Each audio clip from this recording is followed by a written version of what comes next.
Vamos abaixar nossas cabeças, vamos orar.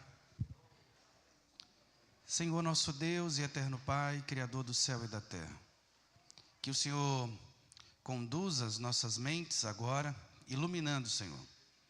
Reorienta os nossos corações, prepara como boa terra para a Tua palavra. Senhor, nos dá disposição, então em meio ao frio, ou em meio ao desconforto, em meio às dores, que o Senhor possa ir ao encontro do nosso corpo e, se o Senhor quiser, pela Tua misericórdia, nos dá um tempo de alívio, para que possamos estar inteiros nesse momento e nos alimentarmos apenas da Tua doce voz, que aquece o nosso corpo e traz tranquilidade ao nosso coração. Em nome de Jesus que oramos, amém. Queridos irmãos, estamos vivendo tempos difíceis, não é mesmo? Tempos difíceis. Eu me emocionei na ceia do Senhor, porque o presbítero Rubens, ele foi ordenado na mesma igreja que eu também fui ordenado. Nós temos muitos amigos em comum. E o presbítero Rubens, ele foi uma inspiração para muitos presbíteros, até para o presbítero Teles. Para que você tenha uma noção, o presbítero Rubens também foi gideão. Então, apesar de todo o conforto que muitos sabem da família, um conforto financeiro, ele sempre abria mão para poder estar visitando locais para entregar a mensagem do Evangelho. Então, a despedida do Rubens traz muitos sentimentos, e para que você entenda o quanto ele foi relevante também para essa igreja, para a igreja em Pernambuco, enfim, para a Igreja Presbiteriana do Brasil. E eu oro para que cada um aqui, ao se despedir do meio do corpo de Cristo presencialmente, tenha uma boa história para deixar para os seus filhos, netos e para a igreja de Cristo. É em meio à dor que a gente percebe, e é por isso que a ceia do Senhor, ela sempre foi, no primeiro século, na época de Calvino, celebrada todos os domingos. Você sabia disso? Em algumas igrejas presbiterianas, eles estão resgatando esse hábito. Por quê? Porque diante de tanta dor, diante de tanta despedida, em todo culto devemos ser relembrados de que o Senhor voltará para nos buscar. E isso não é só em uma igreja onde há muitos idosos. Vemos a violência urbana tirar do meio de nós crianças, adolescentes e jovens. E como no passado a igreja perseguida, a cada semana alguém era assassinado, havia uma grande necessidade de que a cada semana se voltasse a preencher os corações, a iluminar a mente de que o Senhor voltará para nos buscar. É com esse sentimento que a gente se despede dos nossos filhos quando vão pegar um transporte escolar, quando deixamos um ente querido para fazer uma cirurgia. No ir e vir, amados irmãos, é um milagre do Senhor. Estamos aqui e é um milagre. Há 2 semanas atrás, o presbítero Teles foi visitar o Rubens, que estava no hospital, falando pacificamente e falando sobre o dia de voltar para casa. E quando menos espera, recebemos essa notícia. E o que é que isso também tem a ver com a ceia que proclamamos, bem como com a mensagem de hoje? Ninguém consegue ultrapassar tantas tribulações sozinhos. O mundo aí fora nos chama para faça você mesmo. Há uma centelha dentro do seu coração. Seja dono do seu destino. E há um incentivo para o individualismo, não é mesmo? Você percebe, criamos até as nossas meninas, não mais para cuidar dos filhos, ou se apegar à educação junto ao marido, mas olhamos para as nossas filhas dizendo assim: eu vou criar minha filha para ser independente de homem, para ser independente da sociedade, ela vai ser e ter total autonomia.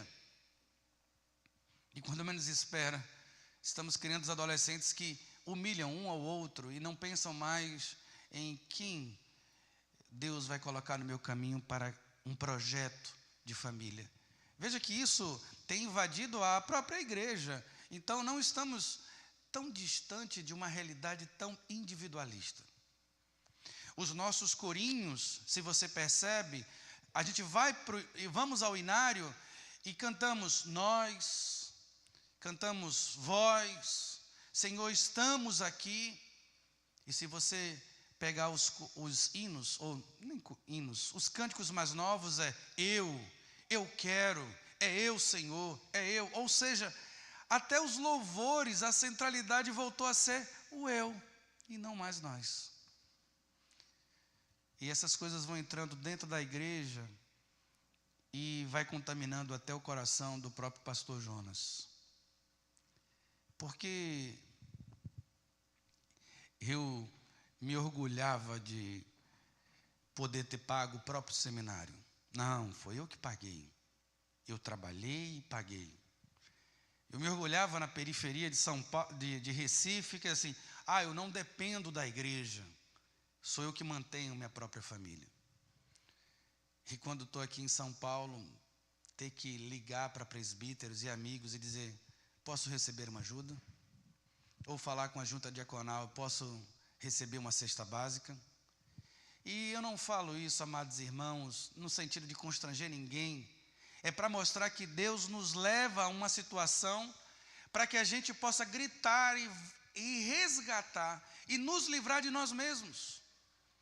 Homens muitas vezes não abrem o coração porque, será que vão me olhar como alguém que não tem planejamento financeiro? Como um preguiçoso? Como alguém que não está além do alcance? Como alguém que não cuida da saúde? E a gente se protege diante do que os outros vão achar e esquecem que somos falhos e que precisamos uns dos outros. E até para pedir uma oração é extremamente desafiador. Ora por mim. Mas, amados irmãos, isso não é novo. O mundo em que vivemos hoje, ao longo de toda a história, desde Adão e Eva, depois da queda, vivemos num sofrimento após o outro. Ao ponto de, antes do próprio Noé, o próprio Deus olha para o mundo e vê o quanto a calamidade, a perversidade e o pecado estava contagiando o mundo ao ponto de destruir a humanidade e resgatar apenas uma única família. Ou seja, se você está com bastante temor, medo sobre o que estamos vivendo, eu quero dizer que, desde a antiguidade, o mundo é extremamente perverso. E se não fosse o Espírito Santo de Deus guardando a sua igreja, seríamos semelhantes a Sodoma e Gomorra, como vemos em Romanos. Amém. Ou seja, grande Marcos, estamos aqui porque o poder de Deus tem preservado não só o seu marido, não só você, mas protegido a sua família e a sua casa, e podemos dizer confiantemente, não como uma promessa: eu e minha casa serviremos ao Senhor.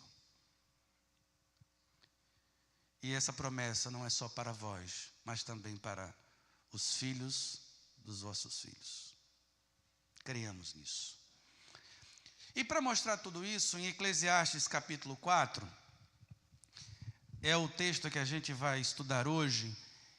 O que eu apresentei para vocês é o pano de fundo. E para mostrar que não estou equivocado, vamos nos concentrar depois do verso 7 em diante, mas vamos abrir a partir do verso 1. Porque para você entender que não era essa opressão não é algo novo, não é algo do governo do PT, não é algo do governo do PSDB, não é algo novo de quem que seja o governante. O mundo está aí no caos. E se a igreja não olhar para Cristo, vamos fazer qualquer um de ídolo. E o Senhor permite que o próprio diabo amasse a nossa nação porque muitos dos cristãos colocaram sua confiança em homens e não no Senhor.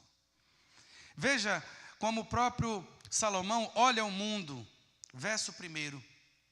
E aí eu vou ler o verso ímpar e a igreja o verso par, para que a gente possa caminhar junto. Vi ainda todas as opressões que se fazem debaixo do sol. Vi as lágrimas dos que foram oprimidos, sem que ninguém os consolasse.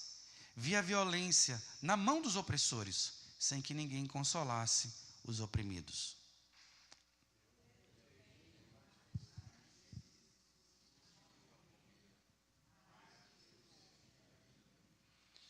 Porém, mais do que uns e outros, tenho por feliz aquele que ainda não nasceu e não viu as más obras que se fazem debaixo do sol.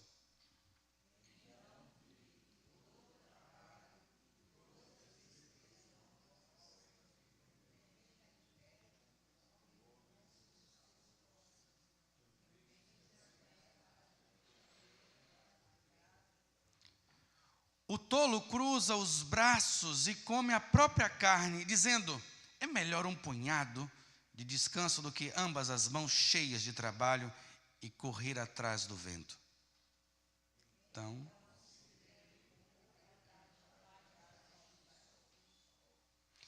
isto é, um homem sem ninguém, não tem filhos nem irmã, contudo, não cessa de trabalhar.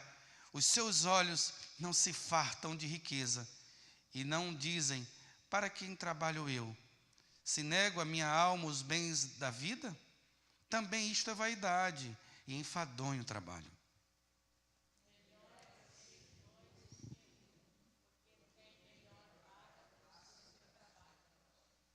Porque se caírem, um levanta o companheiro. Aí, porém, dos que estiver só, pois caindo não haverá quem o levante.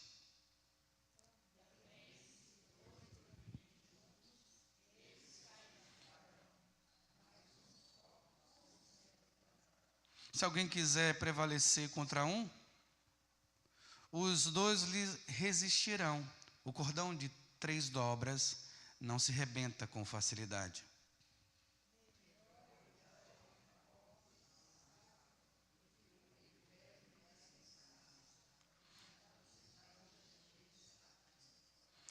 E aí, o último verso dessa leitura, verso 14: ainda que aquele que saia do cárcere para reinar, ou nasça pobre no reino deste.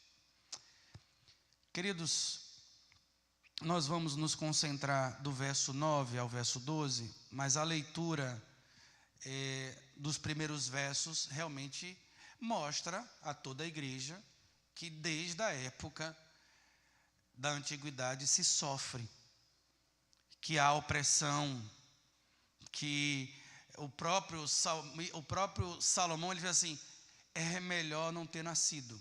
Veja a tristeza profunda da alma. Quantos de nós falou assim: Senhor, por que então eu estou aqui? Por que o Senhor então me deu esse trabalho? Por que, Senhor, então esse filho? Por que então essa família? Se é só sofrimento. E aí, tanto tempo chorando, tanto tempo rindo, pranteando e ninguém junto.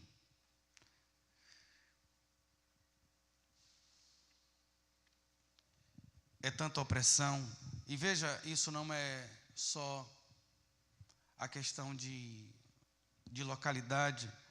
E uma coisa que me chama a atenção na opressão é que o próprio salmista percebe o que move o homem é a inveja, é a disputa. E quando olhamos para o cenário político brasileiro, quando alguém denuncia outro, não é porque é nobre, não é porque ele percebeu ali um roubo, não, é porque ele não participou. E aí um levanta contra o outro CPI porque não participou do conchavo. O que move é o jogo de poder e não pensando no povo.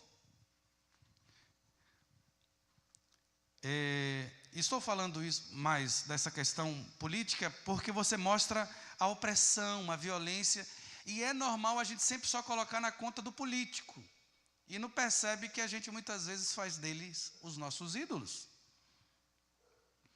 E não percebe que o mundo sem Deus é movido pela inveja e não pelo altruísmo, e não pelo temor ao Senhor. Uma vez me perguntaram, lá atrás, pastor, o senhor vai votar em Dilma ou em Aécio? Aí eu falei, rapaz, dentre os dois eu acho que eu vou votar em Aécio. Aí alguém falou assim, mas pastor, mas o senhor não sabe o histórico de Aécio? Eu digo, sim, eu também sei o de Dilma, e agora? Sabe de uma coisa, eu vou votar um contra o outro, porque pelo menos pela vaidade sobra alguma coisa para o povo. Ou seja, queridos, não se iluda. Está o desafio. E quando ele bate na sua própria casa, e quando ele bate entre os seus próprios filhos, a ideia aqui não é o pastor Jonas é de centro, muito pelo contrário. Se você está no meio, a Bíblia fala que tem vontade até de vomitar quando alguém não se posiciona. É melhor ser claro e dizer, pastor, eu tenho esse pensamento político, e a gente usar as escrituras para tratar princípios, do que você ficar caladinho e só fomentando a discórdia dentro do próprio grupo. Ou seja, seja claro. Então, individualmente, se você quiser me perguntar sobre princípios, olhamos as escrituras, até o verso que está na nossa frente, o verso 4. Então vi todo o trabalho e toda destreza em obras provém da inveja do homem contra o seu próximo, e tudo isso é vaidade. Você fica imaginando, né? A gente tem a nível de resultados econômicos ou de entrega, a gente tem um bom governador, né? Eu não estou dizendo 62% da população de São Paulo aprova. E aí você deposita isso, diz, não, agora a gente tem um homem de Deus. Mas quando a gente olha para o texto, meu Deus, até a destreza do homem é movido por vaidade. Isso toca para a gente. Olha, quantos começaram e foram ordenados diáconos e presbíteros pela vaidade do cargo e depois se perdeu dentro do próprio cargo? Então, assim, queridos, a gente fala lá fora e depois vai tocar dentro de nós. Muitas vezes repreendemos os nossos filhos não porque eles afrontaram a lei de Deus, mas porque eles nos frustraram. Eita, isso aqui não pode. Como é que o diácono vai ver e está aqui teu filho? Olha, quando chegar em casa você vai apanhar. Mas quando ele comenta e faz uma mentira, tão bonitinho, começou a mentir. Não é verdade? Então, queridos, como suportar tudo isso? O mundo é desafiador, a crise política que estamos vivendo, você vê que estamos num caos, a injustiça, a destreza ou o fracasso é movido por vaidade. Alguns querem apenas só um punhado para ter descanso. Veja, é impressionante, jovens entre 18 e 25 anos, 47% nem trabalha, nem estuda, o pessoal mesmo quer se aposentar. Diante de tudo isso, o que devemos fazer? Se posicionar individualmente? E aí, na verdade, sozinhos é vaidade, juntos é provisão de Deus.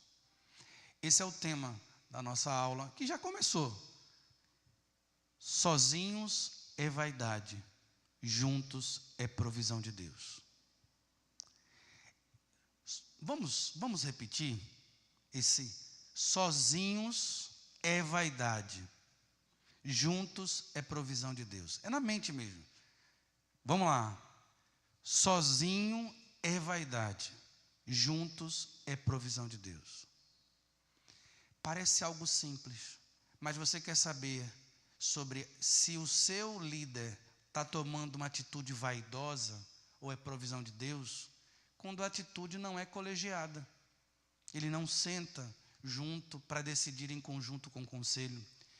Não estou advogando aqui que devemos ser batistas e tudo depender de uma assembleia, porque eu já participei de uma assembleia administrativa e parece o Congresso. É xingamento de lá e de cá. Eu estou falando, amados irmãos, que se sua liderança, se sua caminhada ela não provê de um aconselhamento, de um grupo, possivelmente é fruto do seu coração vaidoso. As mulheres mais velhas, elas ensinam as mais novas como amar o marido. Não tem essa. Ah, não, eu sou dono do meu futuro, e aí eu vou escolher como amo o meu marido. E dos sinais, que foram tantos, de orar ao Senhor e permanecer na Maranata, apesar de todos os desafios, foi de olhar mulheres que poderiam ensinar a minha esposa a como me amar. Veja que coisa. E no fundo isso é vaidade, né? Porque eu pensei só em mim. Não é? Aí você olha assim, meu Deus, é mesmo. Uma vez perguntaram para um pastor, por que você vai assumir uma igreja em São Caetano? Aí ele falou, minha esposa sempre quis morar naquela cidade. Eu digo, olha, mostrou que estava no coração. A pura vaidade de ter uma boa localização para morar. Ou seja, queridos, sozinho é vaidade, juntos é provisão de Deus. E aí vamos utilizar o primeiro verso aí, que está no verso 9. Aí. Eclesiastes, é melhor serem dois do que um, porque tem melhor paga do seu trabalho. Não tem como. Eu estava uma vez, meu pai viúvo, depois de 2 meses de viuvez, entrou na igreja, e aí o pastor pegou esse texto, é melhor serem 2 do que um, porque teve melhor paga do seu trabalho.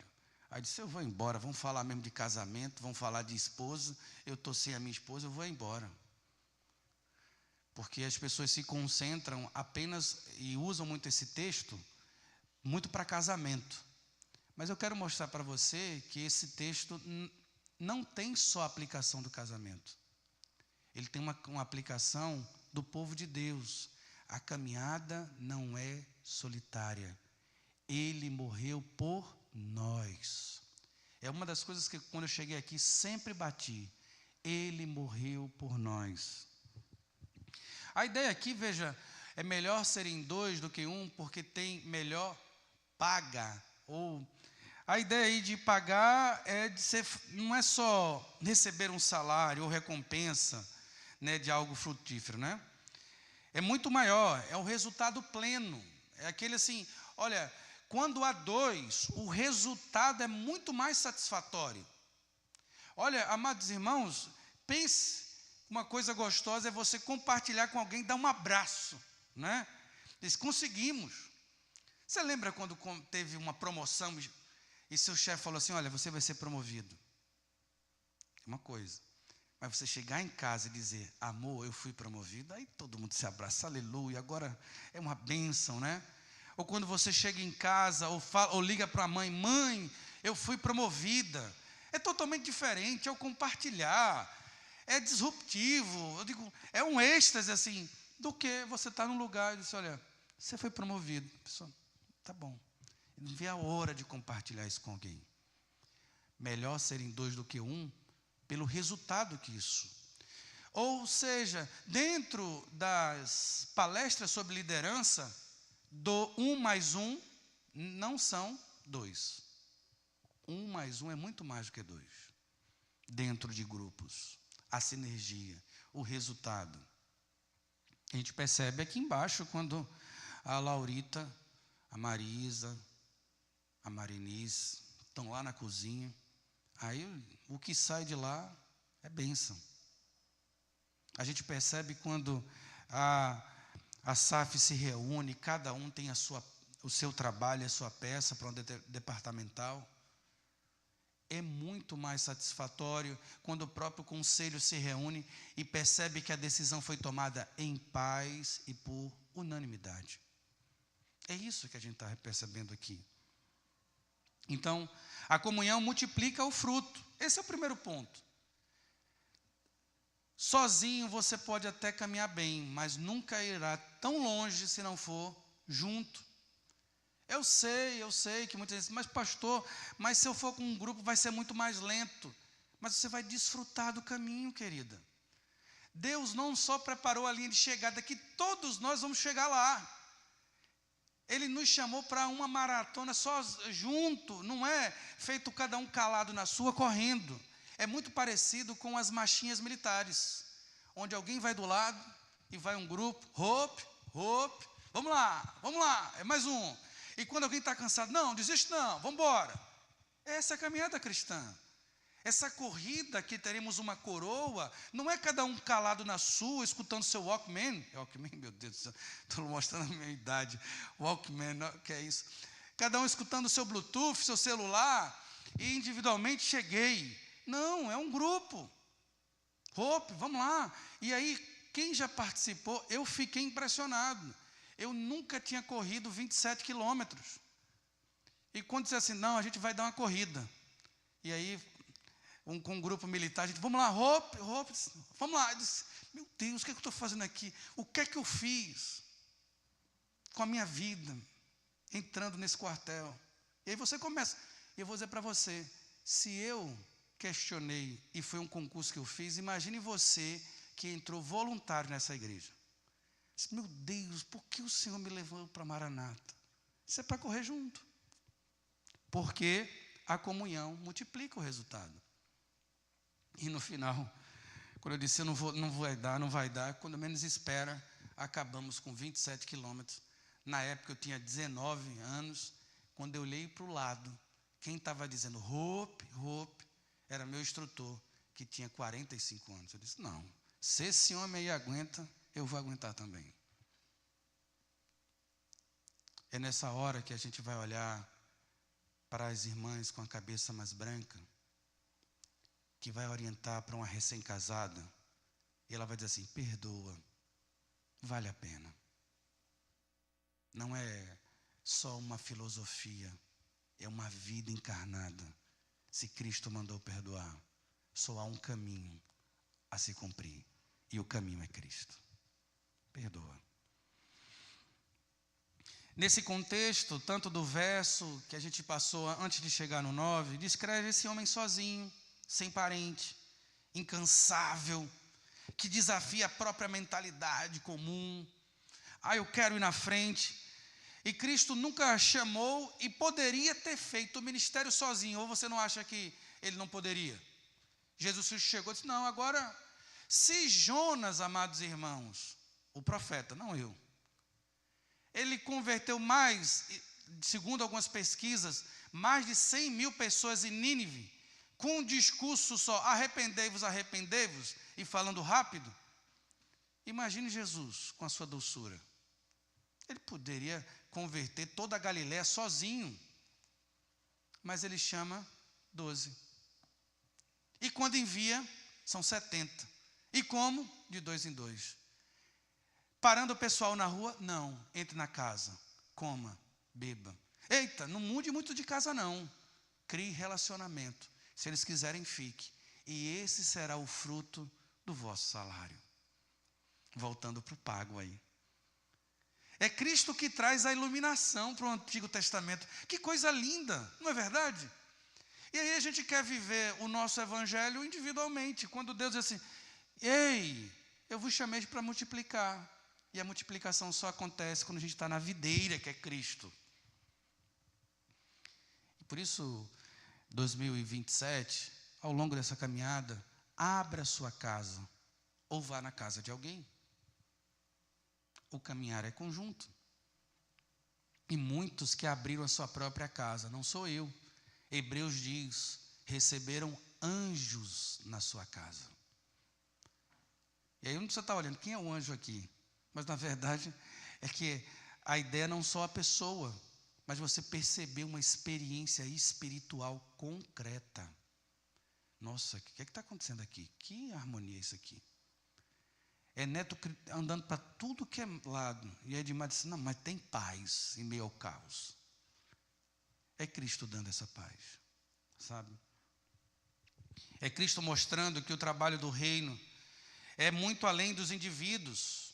É Cristo ao ponto de quando Ele ver a necessidade, e aí isso deve guardar tanto meu coração quanto o do presbítero Anselmo, ou da liderança, quando vê, ai meu Deus, é muita demanda, então vamos estender a reunião do conselho para depois da meia-noite, vamos fazer 2 ou 3, porque se não fizer ninguém faz.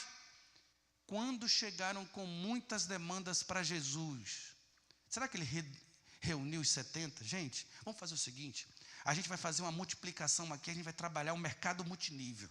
Então, um conquista outro e tem que multiplicar o mais rápido possível. Será que Jesus teve essa engenhosidade de liderança? Ele até poderia. Mas ele diz assim, rogai ao dono da seara que mande ceifeiros. Em meio à demanda, em meio à falta de amigo, comece primeiro orando. Senhor, envia para minha casa um homem de Deus. Desperta em mim um coração que não abra só o coração, mas também a minha própria casa. Isso é maravilhoso, irmãos. É por isso que cada vez mais eu não tenho mais vergonha. Eu posso ir na sua casa, eu posso ir na sua.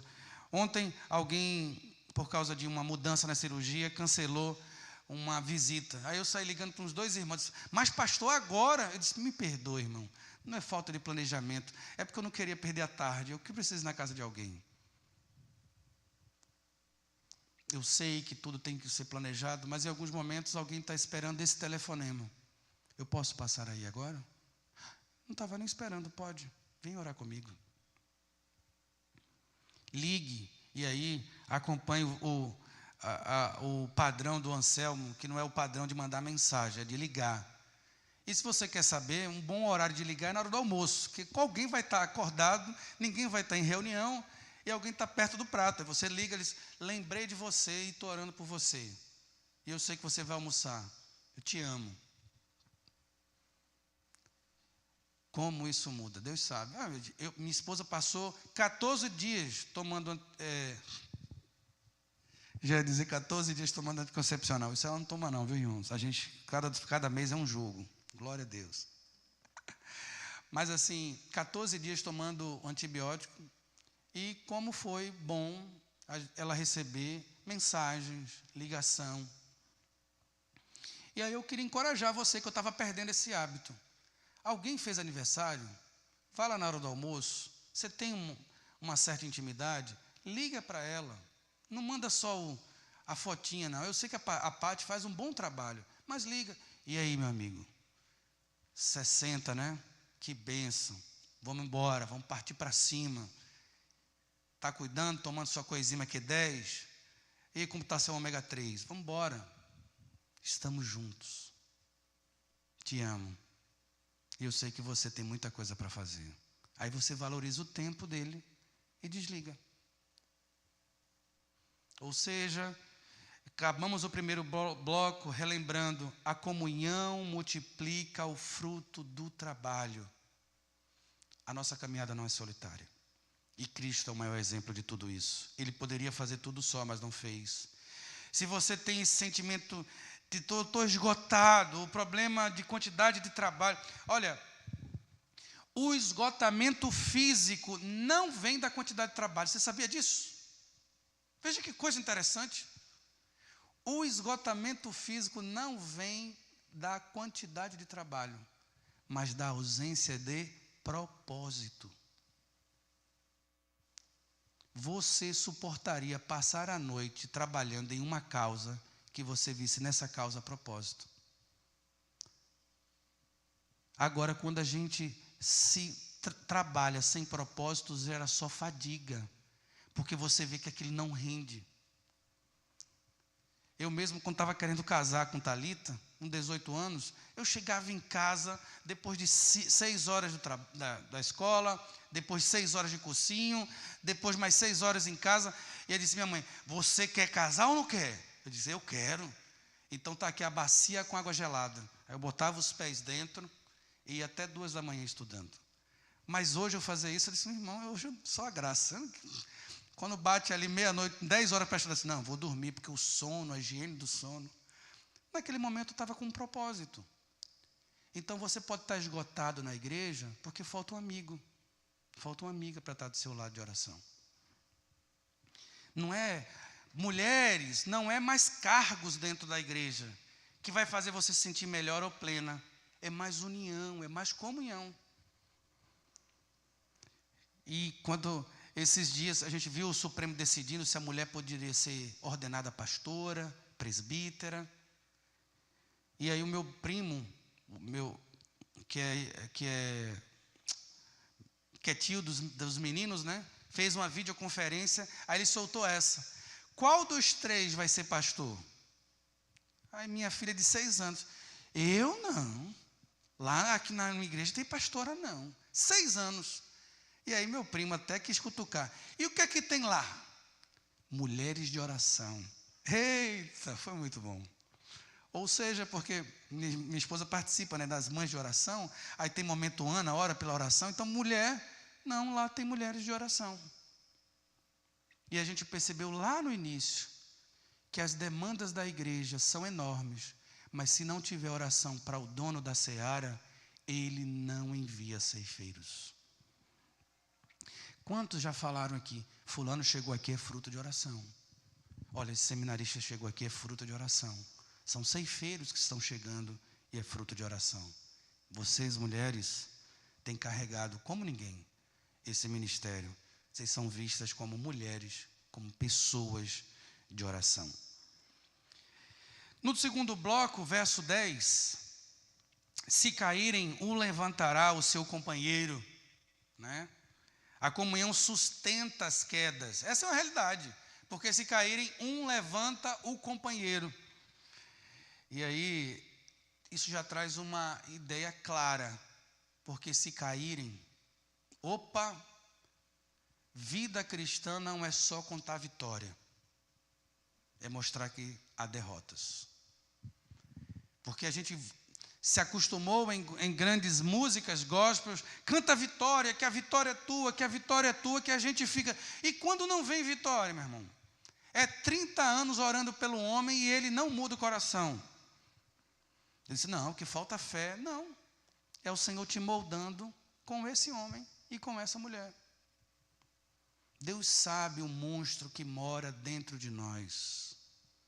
E se não fosse o cônjuge daquele jeito, a lixa não acontecia. Não é sobre sua vida, não é sobre a vida dele, é sobre a vida de Deus em nossas vidas. Aleluia. E no momento certo, eu vou dizer, irmãos, pode ser que você não tenha o prazer do sexo, porque você nunca casou, ou porque teu marido te despreza, mas ele vai te dar nessa caminhada cristã, uma alegria que excede qualquer estrutura biológica. Ela é espiritual e preenche aquilo que nenhum homem e nenhuma mulher pode preencher. Senhor, a tua graça me basta e a tua misericórdia é melhor do que a vida. Por isso os meus lábios te louvam. Aleluia. E aí pode vir casamento ou não vir casamento, eu me alegrarei no Deus da minha redenção. Você percebe? E aí, se Ele quiser te enviar alguém para que você possa multiplicar no reino de Deus, Ele vai fazer. Mas se Ele quiser te conservar solteira ou viúvo, para o louvor da glória de Deus, Ele também o fará. Mas uma coisa, Ele nunca deixará você sozinha e desamparada. Porque eu sou o bom pastor. E o bom pastor dá a vida pelas suas ovelhas. Ele entrega a sua própria vida por você. E isso é maravilhoso. Nós vimos aqui quantas vezes o Salomão disse, eu tive terras, eu tive palácios, eu tive mulheres, eu tive tudo isso que vocês almejam, eu tive riqueza, mas tudo isso sem Deus é sem sentido. E agora no verso 4, ele diz, essa busca individual também não serve para nada. Ou seja, o próprio Salomão busca fora e sentido não encontra, depois ele busca sentido dentro dele, com a sua própria força, e não encontra. porque o sentido está em Cristo e revelado em nós por meio de um com o outro. É por isso que dentro da liturgia reformada, antes da comunhão, o pastor dizia: comunhão com o Senhor, e a igreja respondia: comunhão com os irmãos. Porque ela começa vertical, mas ela é experimentada intensamente, horizontalmente. Por isso vamos caminhar junto. Porque se um cair, a ideia é clara, não é apenas física, mas também do fracasso, da própria tristeza, da crise. Ainda que estiver só, é um lamento hebraico de uma situação miserável, irremediável. Não é apenas desconforto de estar sozinho. É literalmente uma tragédia espiritual.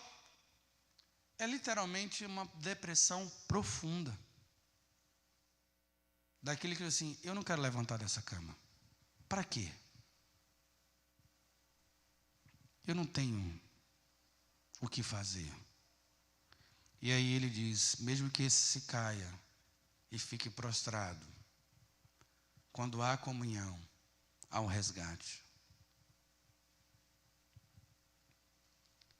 E literalmente, o Senhor vai te visitar. Porque não sou eu que digo. Quando perguntaram quem vai herdar a vida eterna, quem vai entrar, ele diz para os discípulos: porque eu tive fome e me deste de comer. Eu tive sede e me deste de beber. Eu estava nu e me deste roupa.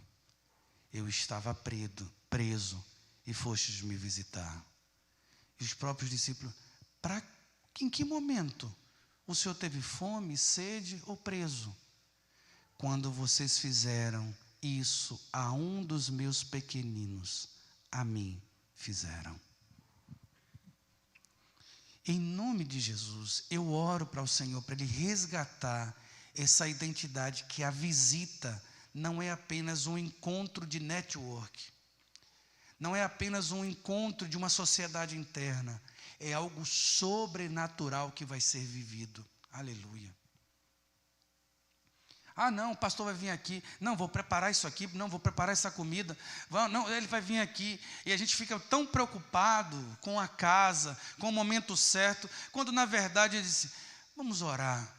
Porque se o pastor vai vir aqui, ou se a Eunice, Marinice, se é a Cirleide, se é o Rafael, o Anselmo, o Ricardo, ou qualquer um, Senhor, não será apenas um encontro casual para tomar um café. Quando 2 ou 3 em meu nome estão reunidos, o Senhor diz que estará em nosso meio. Pai, que possamos perceber a Tua presença em nosso meio. E aí chora pai, mãe, cachorro, papagaio começa a latir. Papagaio começa a latir. E você sabe que papagaio gosta de imitar tudo. E você tem uma experiência, fala assim: pastor. E tem uma música assim: fica, Senhor, já se faz tarde. Tem uma música que fala assim, que é quando alguém que visita e vai muito rápido, assim: meu Deus, como foi bom essa visita. Fica mais um pouco. Faz em mim morada eternamente. Fica, Senhor, Salvador. Nossa, eu fui cantando isso aqui porque realmente, divino companheiro, Senhor, me dá amizades assim. Senhor, que eu possa ser esse companheiro, que eu possa ser essa amiga, que eu possa olhar para uma menina que acabou de casar: e aí, filha, como é que está seu casamento? E aí, filha, como é que estão as criações dessas crianças? São os meus netos em Cristo. E aí a gente começa a olhar nos olhos assim: Senhor, há entre nós uma família, a família de Deus. Vocês antes estavam estranhos à aliança, como vemos lá em Efésios. Vocês estavam estranhos à aliança. Vocês não tinham um Salvador. Vocês não tinham uma família, mas o Senhor os deu um Salvador, uma aliança em Cristo e a família de Deus. Agora sois povo de Deus. Em Gálatas capítulo 6, verso 1 a 2, ecoa exatamente esse princípio. Se algum homem for surpreendido em algum pecado, vós que sois espirituais, encaminhai-o com o espírito de mansidão, levai a carga um dos outros. A igreja é o corpo de Cristo, é o lugar de queda e de levante. Então, amados irmãos, não se espante se ao longo desse rope alguém tropeçar, mas só tropeça quem corre, só cai quem está de pé. E é nesse momento que a gente abraça o irmão e diz assim: olha, isso já aconteceu comigo, mas em todas essas coisas somos mais do que vencedores em Cristo Jesus. E nessa convivência, amados irmãos, vós que sois espirituais, a maturidade vem de quanto a gente aguenta o outro cair e continuar amando. Lógico, algumas vezes a pessoa vai olhar para você de lado, não vai querer conversar, não vai querer te receber, mas do que depender de você, olha, eu amo, e se ele quiser abrir a casa dele, eu vou visitá-lo. Se ele quiser parar e conversar comigo, eu vou conversar.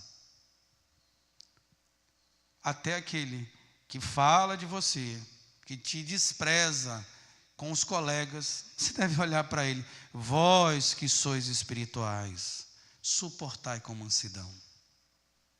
Quero água.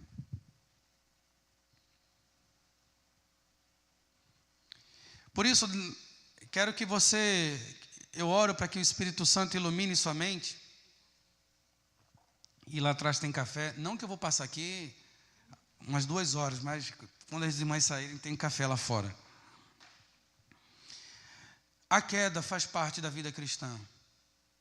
Eu vou dizer para vocês, eu hoje estou na Igreja Presbiteriana Maranata, porque lá em Recife, 10 coisas que eu planejei deram certo ou errado? Errado. Ao ponto de dizer assim: só nos resta ir para São Paulo. Nós pensamos, amados irmãos, que vamos chegar na próxima praia porque recebemos bons ventos. Mas com o próprio Paulo, ele chegou em cidades porque naufragou. Você percebe isso? Não são só os bons ventos que vão te levar nessa jornada, também são os naufrágios. Você percebe isso? Mas uma coisa é certa: ele vai te sustentar em meio ao mar e estará na praia te esperando. Por que demorou tanto? Vamos, levante, tire a poeira, ou limpe o seu cabelo, tire esse sargaço, essa alga marinha, avante, há uma praia para evangelizar. Aleluia. Por isso pare de dizer assim: aconteceu essa derrota, não é isso aqui. Como tem uma música, derrota não é coisa de cristão. Isso não, derrota faz parte. Mas ele vai nos erguer. E vamos perceber que o nosso Deus é socorro bem presente em tempo de angústia.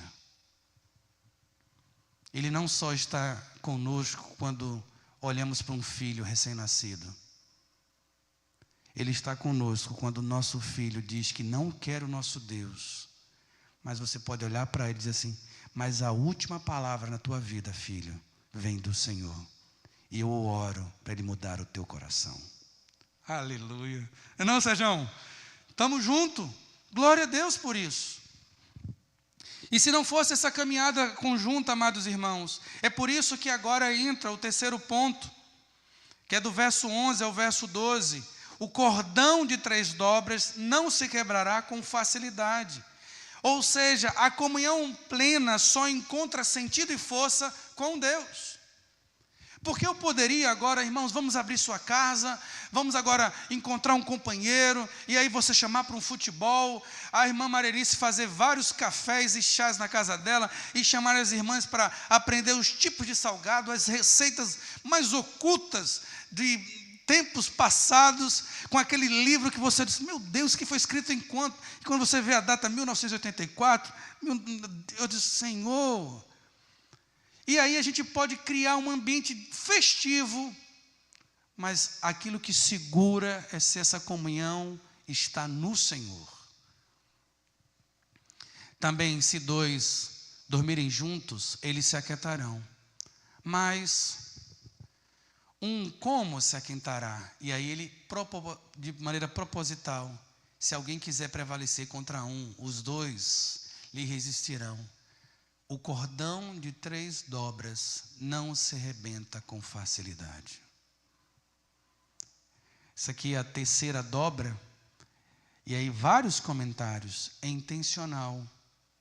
É aquele que envolve a nossa comunhão, que é o próprio Cristo, no poder do Espírito Santo, para a glória de Deus Pai. Esse é o nosso cerne. Os dois juntos se aquecem.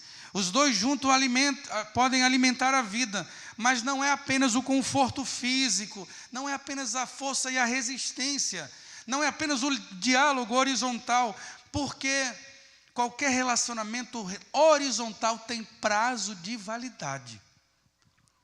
Mas relacionamento horizontal que tem foco em Deus, esse horizontal é sustentado no poder do Espírito Santo. Queridos, podemos ver isso tão claro quando o próprio Senhor está no meio em Mateus 18. Quando 2 ou 3 estiver reunido em meu nome, ali estou no meio deles. A nossa comunhão, ela não visa, porque se fizermos tudo nessa igreja, tudo, comunhão, dá tudo certo, se fizermos o MP, as sociedades, as melhores programações, a igreja estiver lotada, a gente começar a distribuir os nossos bens e distribuir alimento para os lugares mais desfavorecidos de Santo André e do Grande ABC, se não houver a exposição clara, poderosa da palavra de Deus, que é Cristo Jesus, a esperança da glória, que é a sabedoria de Deus encarnado, que é aquele que é o 3º homem que anda, o 4º homem que anda no meio da fornalha. Se tudo o que fizermos não apontarmos para Cristo, seremos uma boa ONG, um bom clube social, mas nunca seremos o povo de Deus, porque como povo de Deus e como corpo, somos o que somos, porque a cabeça é Cristo, aleluia. A nossa identidade está nele. Por mais que façamos alguma coisa, se não vier da orientação do próprio Cristo, seremos como uma mão que passa sem entendimento e sem perceber do que está fazendo. Por isso, queridos, a comunhão vem dele, primeiramente. Por isso, voltemos a orar, a meditar na palavra do Senhor, a ter esse relacionamento individual. Senhor, o que eu mais quero é a tua presença. Por isso, muitas vezes, vemos de comunidades de fé tão fervorosas, e quando entramos em nossas igrejas, vemos pregações que parecem mais estudos do comportamento humano do que a própria revelação de quem é Jesus.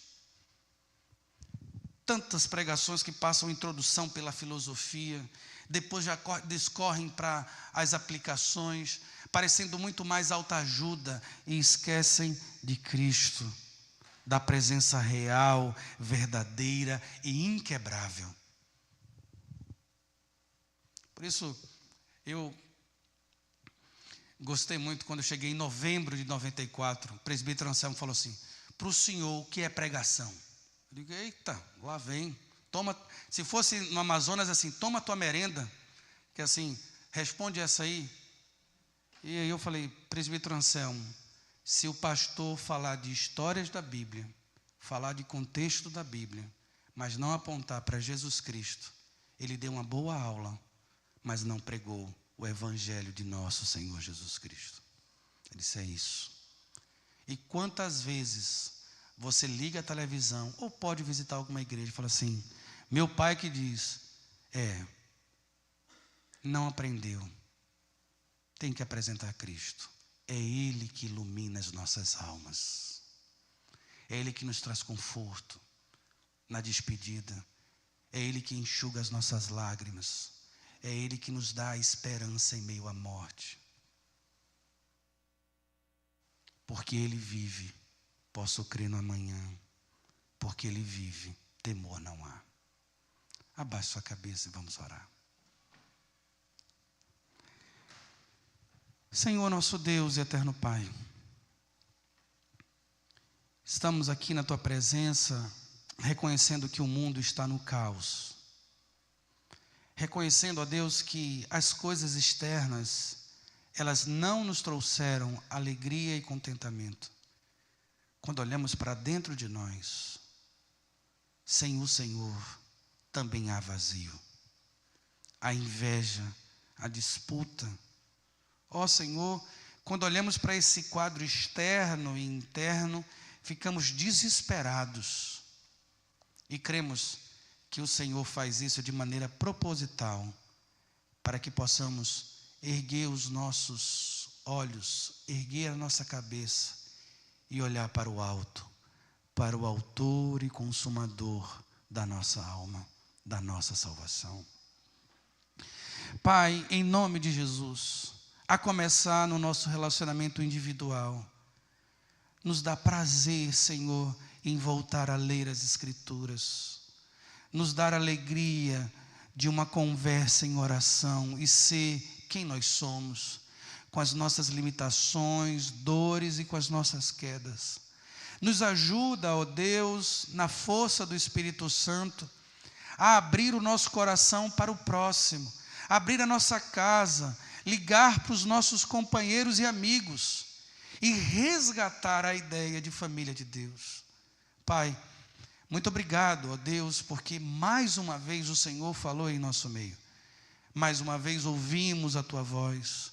Pai, em meio a esse momento de luto, onde fazemos tantas reflexões de um homem que já passou e viveu em nosso meio, reconhecemos que se não for o Senhor nos sustentando, o que nos resta seria apenas a morte. Mas porque o Senhor tem nos sustentado, o que nos resta é a ressurreição em Cristo Jesus. E seremos como Tu és, e o veremos face a face com os nossos próprios olhos. Aleluia.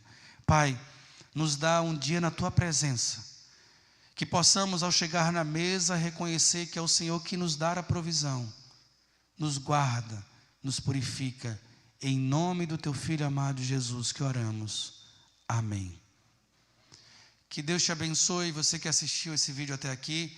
E se essa palavra te abençoou, compartilha com mais gente e diz: lembrei de você quando eu ouvir essa pregação.